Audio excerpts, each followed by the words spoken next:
Good evening, and welcome back to Public Pictures Theater. I'm Jake Swoger, and I'm here with Brandon Dunlap, and tonight we will be watching a 1938 film noir called Wives Under Suspicion, directed by James Whale. In this suspenseful tale, attorney Jim Stowell prosecutes a man who murdered his adulterous wife, but soon our protagonist begins to suspect that his own wife Lucy is having an affair of her own, and begins to contemplate a similar course of action. If you think you've heard of the director before, you probably have. James Whale is best known for directing the four classic horror films Frankenstein and its sequel, Bride of Frankenstein, The Invisible Man, and The Old Dark Horse. He's also responsible for what is considered to be the definitive version of Showboat. Wives Under Suspicion is actually a remake of director Whale's previous 1933 film, A Kiss Before the Mirror. The main difference here is that our attorney is prosecuting a murderer rather than defending him. Ralph Morgan, brother of Frank Morgan, who played the protagonist in the original film, makes an appearance in this picture.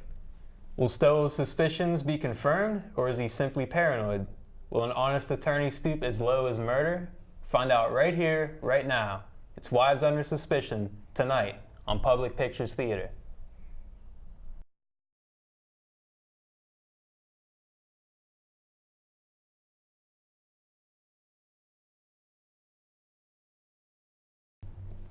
Hello and welcome back to Public Pictures Theater. I'm here with Dr. Start, Jake, and Brandon to talk about the film we just saw, Wives Under Suspicion.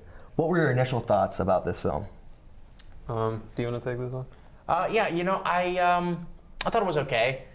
I thought it was really kind of inconsistent at times, especially whenever he was debating, you know, whether or not to kill his wife. It just seemed kind of like forced for the sake of the plot. It didn't feel as natural as I wanted it to. It was just like he sees his wife just talking to some dude, and then he pulls out a gun, and then that's the central point of the plot. It just didn't feel authentic to me. Okay. It took me a little bit of time to finally realize this was a reflective piece, that the people that he was prosecuting and persecuting and putting in the electric chair were following a pattern, and he was falling into that pattern. When I finally figured that out, the scene you talk about where he's looking in the window, I was so glad, and I don't want to spoil it for anybody, I'm so glad he didn't follow that pattern, because I was thinking, okay, so if he does this, it's going to make me feel like, come on, that was a cheap way out. So I guess that leads to a good question for everyone at the panel is, why do you think that Stowell did not kill his wife? That's actually a good question, because I kind of had the same problem that you had with it, where it seemed inconsistent, and that up until that exact moment he wasn't questioning any of his thought patterns or whatever. But like he was getting jealous of the other guy, yeah, but nothing that would have said, like, you know, I want to kill my wife. Yeah, but as like a tangent from that, I guess I kind of took the movie as more like just as like a general like dramatic, like if that were a play, that would be a cool setup for that, like aside from just being like, oh, that guy should have realized that way before that. It was a cool, I think he didn't kill his wife. like Sorry. full circle kind of thing coming around to like, oh, he's in the exact same position. So I think they kind of had to write it that way in order for him to be there in the first place. So I don't think he killed his wife because of two reasons. A, he loves his wife, and B, he didn't want to devolve into the kind of animals that he's prosecuting. He considered himself above that kind of behavior, and he realized who he was going to turn into, and he decided that wasn't what he was going to do. That wasn't who he was going to be. he really looked like he was on his way to becoming that, though. I mean, he gets in the cab and goes out, and he can't find her at the one place, and then he gets in the cab and goes out and at the place, at the guy's house, and I said, as I said earlier, I thought this was just going to be a repeat of all the bad guys he's been prosecuting. And I wonder if maybe that part of it is that would that have been too predictable? That's what I said. If it would have been, if it would have happened, I would have been not happy with it. Right. So. Yeah.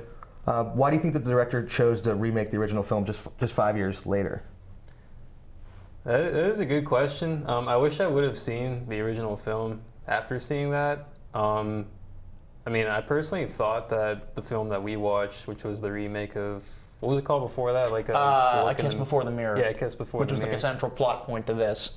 So I don't necessarily know what it improved on, but I really enjoyed the movie for what it was. I thought that everything was done pretty well, like the cinematography. I mean, there were some nice crane shots in there that sometimes when they do remakes, they cut the budget and they don't put the money into the cinematography. But there were some very nice shots. Yeah, I'm in thinking the courtroom, there were some good shots. There's like a scene in the beginning where they're like panning through some stuff, like there's like smoke and things. It was just like, it was pretty elaborate for what it was. I was like, man, that looks like an expensive set, I guess. I don't know if they just got a better budget and wanted to redo it, or if he was like, oh, this isn't my vision. I didn't have the money. Yeah, maybe. Initially or Something you whatever. don't see a lot though. Yeah. Like, could you imagine like 5 years from now, like they remake The Incredibles 2? They're just like, we didn't like it the first time, we're gonna call it something else. We're gonna make it, we're gonna remake the second one. So, well, going back to some of the characters, what did you think about the character of Stowell, and do you think that did you find him to be redeemable? I wasn't as against him as I think other people were. I think he was doing his job as the district attorney. Now, the first guy was a notorious guy that he had put him in the electric chair. And then when they dealt with the professor, he was just as aggressive after him, and it didn't seem that justified his behavior. So I kind of thought he was being a little bit hard towards that guy. Yeah. He was kind of a real. What's the word I'm looking for? He was kind of a real. He was always on the warpath. He was always trying to put people down. I mean, he had that abacus with the skulls on it. Like, here, we're gonna tally up these skulls. Yeah. Let's see if we can get them all up there. I'm like, gee, that's a little morbid, isn't it? Gruesome. Just the way he made the dude like pass out in the courtroom. He was really whenever he went in there, he did it heavy-handedly and unashamed. Like when he got angry, you got afraid of him. When his wife got afraid of him whenever he got intense like that. Yeah, so he was a hard dude to kind of root for, and I'm assuming that his character was written intentionally like that. But from the beginning, I kind of got the impression like, okay, this is a guy that's just like really pulled in two directions. Like, oh, I gotta be there for my wife, but my job's kind of messing me up, and I have to do all this stuff. So I sympathized with that, but then it was just like, this guy's too much. He's enjoying it too much. I think he had the mirror kind of turned explained on. his case a little bit though, because he was saying like, oh, I don't understand like why these people do what they do. Like, they're just murderers. There's no other explanation. So like, he kind of like at least shows where his development ends as far as like empathy goes. So then you're like, okay, this guy doesn't know any better. Like, of course he has to do all this stuff to figure that out, but still not the best guy. Yeah. He's like an anti-hero, but not even really a hero. Well, I don't want to give it away. He seems to be a genuinely pretty nice guy at the end. Yeah. I mean, there's some redeemable things. He's a human being, at least. Like, Yeah, show that. Not just like a suit that puts people in electric chairs. I thought it was interesting. The character, his assistant, and I forget his name, was Milburn Stone. You guys wouldn't recognize him. He played Doc on Gunsmoke for 30-some years, and it took me a second to figure that. I said, I've heard that voice, and it was Milburn Stone. So the audience, when you watch it, check that out. That's kind of a neat thing. Let's look into that. Does anyone have anything else to add? I think we're good. I would probably recommend the movie, honestly. Oh, absolutely. Yeah. Absolutely. That's a good... And it's a short film, too. It's not a very an lengthy hour film. and 9 minutes. Yeah. Yeah. It's a good watch. Worth the time. Yeah. All right. Well, that's all the time we have for tonight on Public Pictures Theater. Thank you for watching, and please tune in every Sunday at 8 p.m. for more public domain films.